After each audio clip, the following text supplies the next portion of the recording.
अस्सलामुअलैकुम and hello to all students.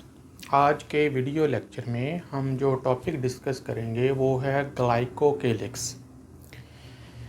ग्लाइकोकेलिक्स जो है ये एक तरह का सेल मेम्ब्रेन का जो आउटर पार्ट है उसका एक कोट होता है जिसे ग्लाइकोकेलिक्स कहा जाता है। तो आइए इसके जो है स्ट्रक्चर और इसके फंक्शन को समझने की कोशिश करते हैं। मेरे पास एक डायग्राम जो है जो मैंने पहले ही बना ली है। ये मेरे पास एक सेल है और इसकी जो आउटर मोस्ट बाउंड्री है वो प्लाज्मा मेम्ब्रेन है या जिसे सेल मेम्ब्रेन कहा जाता है।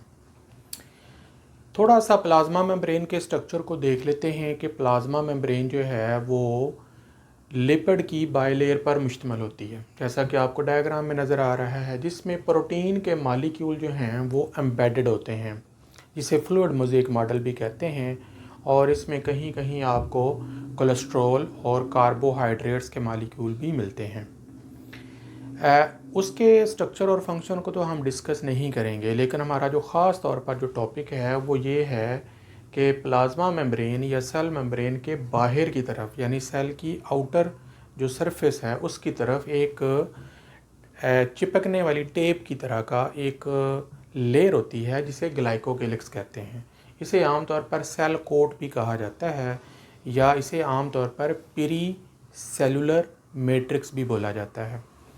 जैसा कि आप जानते हैं कि दो तरह के मालिक्यूल जो हैं जब आपस में मिलते हैं मुख्तलिफ़ किस्म के, तो उसके नतीजे में कॉन्जुगेटेड मालिक्यूल जो हैं वो वजूद में आते हैं। मिसाल के तौर पर अगर लिपिड्स और कार्बोहाइड्रेट्स आपस में मिलें तो उसे हम ग्लाइकोलिपिड्स कहते हैं, और इसी तरीके से अगर कार्बोहाइड्रेट्स और प्रोटीन आपस में मिलें तो उन्हें ग्लाइकोप्रोटीन्स कहते हैं। तो बेसिकली ये जो ग्लाइकोकेलिक्स होता है ये ग्लाइकोलिपिड्स और ग्लाइकोप्रोटीन से मिलकर बना होता है। कैसे देखते हैं, अब यहाँ पे देखें तो ये मेरे पास जो ब्लैक कलर के मालिक्यूल आपको नज़र आ रहे हैं ये लिपिड की बाइलेयर है, यानी लिपिड के मालिक्यूल हैं। कौन से लिपिड हैं? फास्फोलिपिड के हैं। ये इस तरीके से अपने आप को प्लाज्मा मेम्ब्रेन में अरेंज करते हैं। एक तरफ हाइड्रोफिलिक हेड होता है जो कि पोलर होता है बाहर की तरफ, और अंदर की तरफ हाइड्रोफोबिक टेल होती है।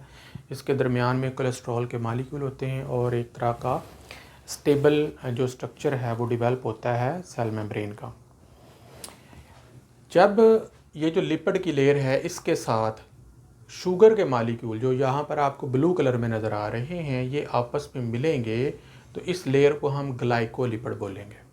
तो इसमें लिपिड आ गया और साथ शुगर आ गई, तो दोनों मिलेंगे तो ग्लाइकोलिपिड हो गया। इसी तरीके से अगर आप यहाँ पे देखें तो ये प्रोटीन का मालिक्यूल है और ये लिपिड के मालिक्यूल हैं। जब इन दोनों को आप कलेक्टिवली देखेंगे तो ये ग्लाइकोप्रोटीन के मालिक्यूल बन जाएंगे।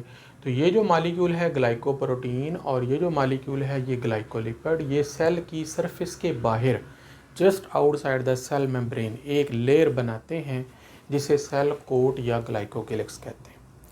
अब इसका फंक्शन क्या है, तो मैंने इसके जो फंक्शन है उनको समराइज़ कर लिया है ताकि हम उनको देख सकें। सबसे पहली बात तो ये है कि जिस तरीके से हम जिस जगह पे रहते हैं हमारा घर होता है, हमारे साथ साथ गली के अंदर दूसरे लोगों के भी घर जो हैं वो मौजूद हैं, लेकिन जब हम अपनी गली में जाते हैं तो हमें पता होता है कि हमारा घर कौन सा है, इसके गेट का कलर कौन सा है, इसका स्ट्रक्चर कैसा है।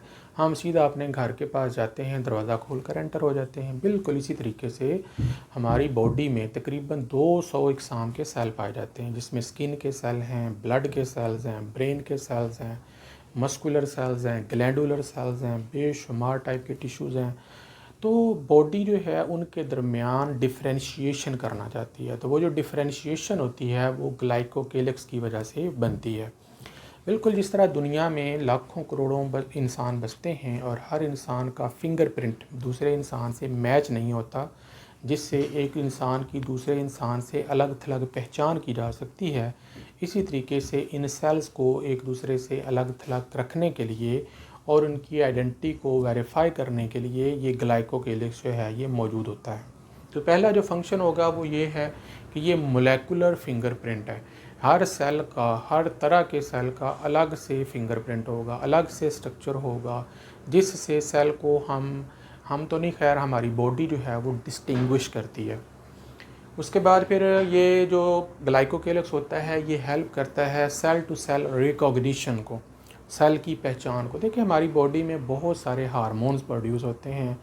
फीमेल की बॉडी के अंदर ऑक्सीटोसिन है, प्रोजेस्टेरॉन है, मेल के अंदर टेस्टोस्टेरोन है, ग्रोथ हार्मोन्स हैं, इंसुलिन है, बहुत सारे हार्मोन हैं।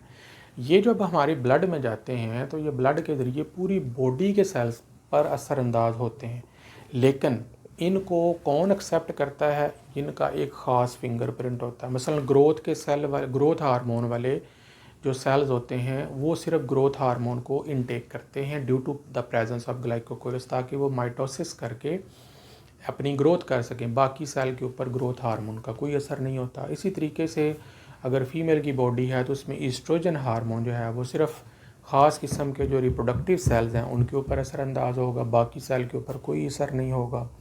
इसी तरीके से मेल के अंदर जो प्रोड्यूस होने वाले हार्मोन हैं और जो केमिकल जैसे इंसुलिन है, तो इंसुलिन जो है वो सिर्फ उन सेल्स के ऊपर ही असरअंदाज होगी जो मेटाबोलाइज करते हैं। तो कहने का मकसद ये है कि हर तरह के केमिकल को टेकअप करने के लिए, सेल की पहचान करने के लिए ये ग्लाइकोकेलिक्स जो है वो मौजूद होता है। इस तरह से हर सेल जो है वो डिफरेंटली बिहेव करता है।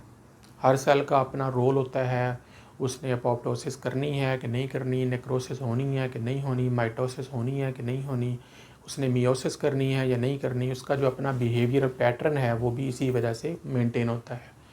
तो जो सेल्स के, एनिमल सेल्स के दरमियान आपस में फिर कोऑर्डिनेशन भी होती है, वो भी ग्लाइकोकेलिक्स की मदद से मौजूद होती है। मिसाल के तौर पर हर सेल को पता होता है कि मेरे इर्द गिर्द कौन से सेल पाए जाते हैं। एपिथेलियल सेल इकट्ठे होते हैं, ग्लैंडुलर सेल इकट्ठे होते हैं, मस्कुलर सेल अलग से होते हैं, नर्वस टिश्यू अलग से होते हैं। तो सारे सेल आपस में एक कंबाइन बिहेवियर शो करते हैं। इसी तरीके से उनके दरमियान जो इंटरसेलुलर एडहेजन होती है, जुड़ाव होता है, वो भी इसी की वजह से पॉसिबल होता है।